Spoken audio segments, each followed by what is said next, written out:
ఈ రోజు మార్కెట్ మొత్తం కొంచెం బలహీనంగా ఉంది కదా. కానీ మంచి బిజినెస్ ఉన్న ఒక పెద్ద కంపెనీ కూడా ఈ రోజు టాప్ లూజర్ గా మారింది. ఇది ఎందుకు జరిగింది? అసలు ఏం జరిగింది? ముందు మార్కెట్ ట్రెండ్ చూద్దాం. ఈ రోజు నిఫ్టీ, సెన్సెక్స్ రెండూ ఒత్తిడిలోనే ముగిశాయి. చాలా స్టాక్స్ లో అమ్మకాల ఒత్తిడి కనిపించింది. IT, pharma, oil and gas లాంటి సెగ్మెంట్లలో కూడా డౌన్ మూవ్ కనిపించింది. అలాంటి సమయంలో ఇప్పటివరకు చాలా మంది ఈ స్టాక్ ను ఒక స్థిరమైన కంపెనీకి చెందినదిగా భావించారు.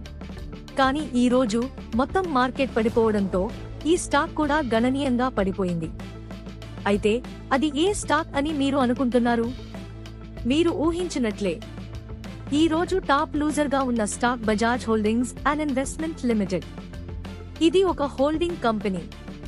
బ్యాంకింగ్, ఫైనాన్స్, ఆటోమొబైల్స్, ఇండస్ట్రియల్ ఇలాంటి అనేక బిజినెస్లలో ఇన్వెస్ట్మెంట్స్ ఉన్నాయి.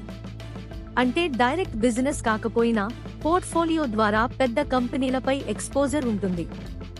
ఈ రోజు పడిపోవడానికి ప్రధాన కారణాలు మొత్తం మార్కెట్లో అమ్మకాలు పెరగడం, కొన్ని సెగ్మెంట్లలో బలహీనత, గతంలో వచ్చిన లాభాలపై కొందరు ప్రాఫిట్ బుకింగ్ చేయడం.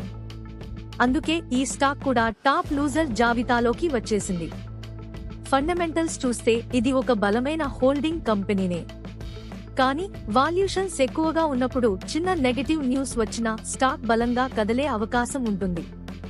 అందుకే షార్ట్ టర్మ్ లో వోలాటిలిటీ ఎక్కువగా కనిపిస్తుంది.